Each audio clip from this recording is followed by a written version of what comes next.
Hey everyone, welcome to another episode of Shake Sales. I'm your host, Maggie Blume, the sales evangelist at Mailshake.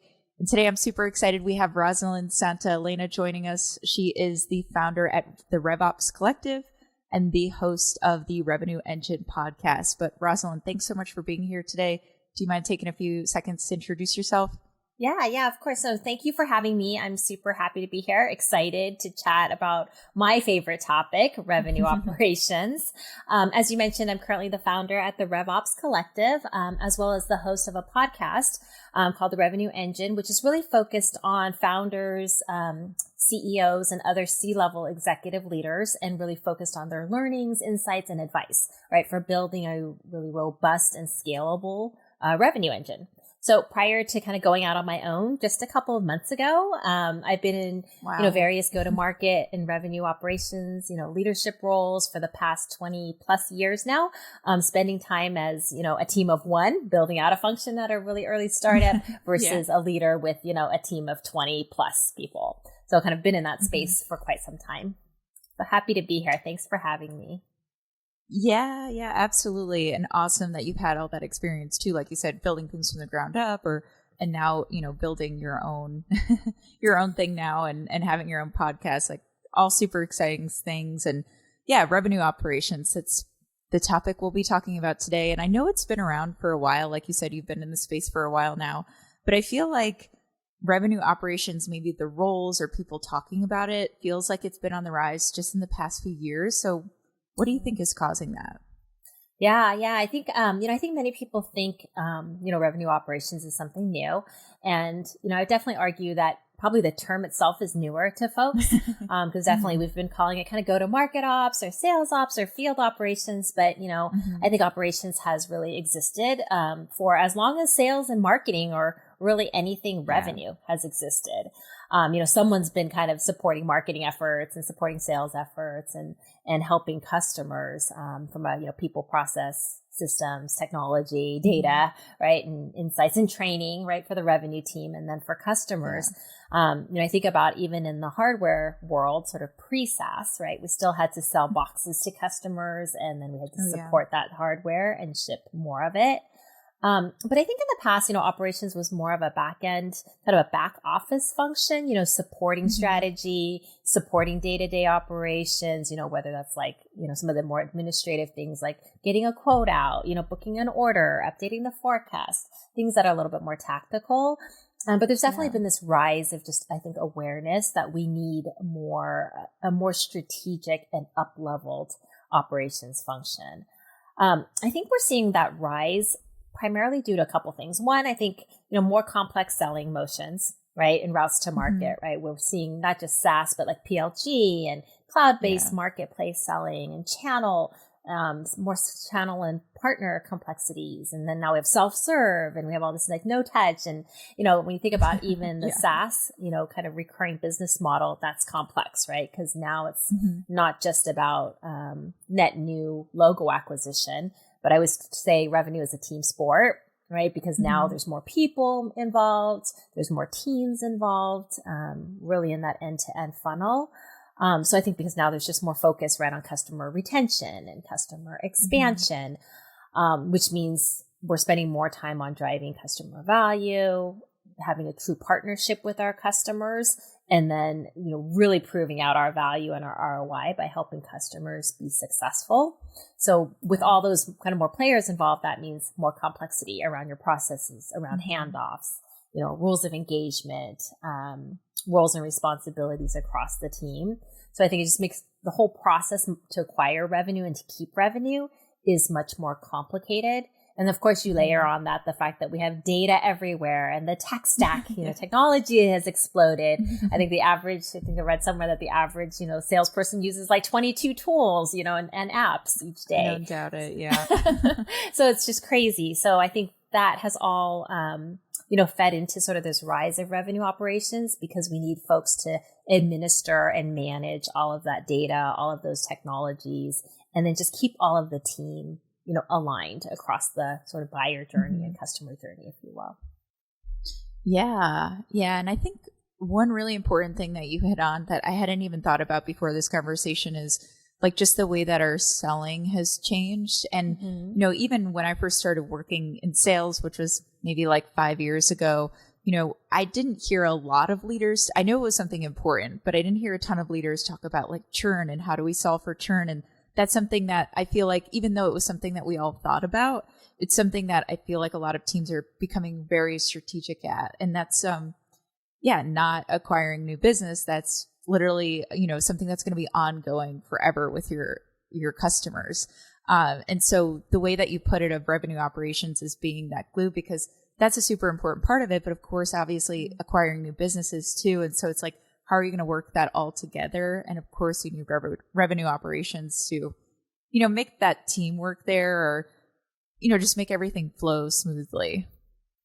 Yeah, absolutely. And I think the other thing that also really contributed to sort of this rise of RevOps is you think about the market conditions, right? The last couple of years, the market has been crazy, right? It's like we had the global pandemic, and then we had this kind of high growth, and a lot of money flowing around the next year. And then all of a sudden we're back to, kind of a downturn. And so just the volatility, and just the change being constant. So I think a lot of organizations realize that if they had that strong operational infrastructure to begin with, then those were the companies that were able to really pivot very quickly, kind of dive deep into like what's working, what's not, how should I pivot, what should I do? And then we're able to pivot in those kind of uncertain times and be able to execute faster. Having that strong infrastructure. And those that didn't have operations were struggling, right? They're trying to get their data. What does this, change in the market mean to my business? And then be able to actually execute upon that with the team. Yeah. Whereas someone who's already focusing on revenue operations kind of had like those cards with them already. So it was easy to make that pivot during these times. Yeah. Really good way to put it. And just learning about it, understanding how important it is too. And for teams out there, maybe considering hiring a revenue operations person, because like you said, with the volatility of the market in the past couple of years, it's obviously something important. But for them considering to hire a revenue operations person, what advice would you give them, or how do you know it's the right time? Yeah, that's probably like the $1 million question. I think I get asked that quite a bit. It's like, one, now that people have kind of moved past the do I need it question and say, yes, I need it, but when, right? And then when I am ready to hire, what do I hire for? And I think, my advice is sort of there's no one size fits all for sure. There's no like everyone should go hire this first. But I think depending on kind of the framework or the guidance that I give folks when they're thinking about building out RevOps or hiring someone for revenue operations is to really think about, what is your go-to-market strategy, but the goals, right? What are the goals that you are trying to achieve in the next, 6 months, 12 months, as well as kind of 2 years and 3 years out, and think about where am I trying to go? And then look at where am I today, right? And kind of try to figure out the current state and kind of where I want to go and where are the gaps, right? So where are the biggest pain points or the gaps that are preventing me from getting to achieve my goals, or at least get the ship righted to get towards those goals? And a lot of times that is, I don't have, the right data. I don't have the right insights, or I don't have the right, I don't have scalability because I don't have enablement of my team, or I don't have, a great planning process. So there's different buckets, I think, that will bubble up to say, okay, these are my top 5 priorities for the next year, for example. And these are the 3 things that are working kind of well, and the other 2 that are just on fire and aren't working at all, right? And that's where you can kind of say, okay, well, then I definitely need some RevOps support in those areas. And then also look at the strength of your bench, right? Like look at the people that you do have on board, because a lot of times you might have only one hire to make, and you want this person to be able to do everything, right? They have to have, it's the purple squirrel, the unicorn, the one that has done everything, and is willing to do it all again. So I think, focusing in on sort of what things you really need today that are the biggest pain points and gaps. And then looking at, what do you actually have on the team? Like, where are you strong already, right? For example, you might have somebody in a systems role that's really strong. So maybe you don't need to hire somebody to cover systems at this point. Or maybe you have like a finance person who's really good at planning and some of the budget work and, some of the quoting and targeting, or not quoting, but setting quotas and setting targets, then maybe you don't need to focus there, right? So there's kind of the assessment of where's my current state? Where do I need to go? Where are the biggest gaps? And then what do I need to hire for to fill those gaps? Got it. And so just sort of the when do you know is the right time? It's like, it's early. It's always the right time, right? I was talking about invest early as you can. As soon as you have product market fit, your founder is no longer your only seller. It's probably time to get some kind of RevOps support. For sure. And I think, there's probably people, and you probably see the scenario too, that just kind of take on the role or take on some of those duties on a specific team. Let's say it's someone on the marketing team or one person on the sales team that just kind of, because I don't know, we've all kind of seen startups before, and I've been in a startup where you just take a role that's kind of there and you do that duty, which is the fun of it. But there's probably some downsides to that if you just kind of have one part of the team, focusing on that, or they just take that up, because obviously revenue operations encompasses everything in RevOps, right? Mm-hmm. Yeah. So 100%. I see that quite a bit, where maybe you have an SDR who's kind of process, driven. So they try to cover some of the process top of funnel, or your demand gen, leader kind of does some of the marketing automation work. Or even I've seen a lot of like SEs, who do some of the enablement, right? Because they're kind of technical and they're probably a little more process focused as well. I think there's some positives to that in the sense that, you're leveraging the resources that you have and, based on, kind of budget constraints and such, maybe you can't hire somebody full time. The other benefit is, it could be a growth opportunity or a learning opportunity for that individual. But I think the downside, to your question is that you probably have someone who can probably do the job pretty well. They're smart, they're talented, they know how to go do things, but maybe not optimized, right? Okay. If you have somebody who that is their role and that is their expertise and background, they can probably come in and do the job maybe more efficiently, maybe get you up and running faster. But then also there's less trial and error, right? Because they've kind of done it before, seen it before, and that's their strength. And then also that enables your, SDR or SE or whomever to go focus on the things that they're really good at. I think this is the mistake we see a lot, or I see a lot, where, you have your CRO come in, and that person a lot of times is, if they're so focused on trying to get data or getting, some of the things, the insights that they need to be able to run their business, it takes away from their, ability to go out and meet with customers and coach the team, motivate the team, right? And do all the things that they're really, really good at, versus some of the things that they're probably maybe not as good at or they don't like. Totally. And I think it's always that dance of when you are working at a startup, it's like, okay, when is it really time to hire a person for this position full time that's an expert in it or has done it before? As opposed to try having someone internally, start this engine here too. So I think there's never a perfect time to like gauge that, but you probably get a pretty good gauge of like, okay, let's have people focus on what they're actually good at and let's bring a professional in to help us here. Yeah. And I think one of the things that, that I've been focused in on, and I think there's a lot of other great firms that are doing this, is sort of this fractional help. Right? Because to your point, sometimes you maybe not ready to hire a full-time person, but you have a problem in one area of your funnel, right? And so you say, okay, well, I just hire somebody, kind of a consultant, to come in and just help me get this set up. And then eventually I'm going to hire a full-time resource to manage it, but help me just build it the right way. And then maybe people, internally can kind of help continue, the momentum and continue having that process work until you're ready to hire a full-time resource. Yeah, I love that. And that's so perfect for startups out there. And we've done that with like coaching internally or other things as well. And it's, because you're getting a taste of it. You're figuring out that whole structure of what you actually need. And there's a big need for it right now. And then of course, later on, that's when you're actually going to put someone in front of their, doing those day-to-day motions and helping the team thrive from there too. Cool. Yeah. Because I think the other benefit of that is you bring somebody in who's kind of seen it and done it before, so they have that experience, and they could probably do it in a way that will help you scale. because many times I've joined organizations where, everything's on fire. So they know they need help. They bring in somebody, and then you spend a lot of the time just doing some of the cleanup work.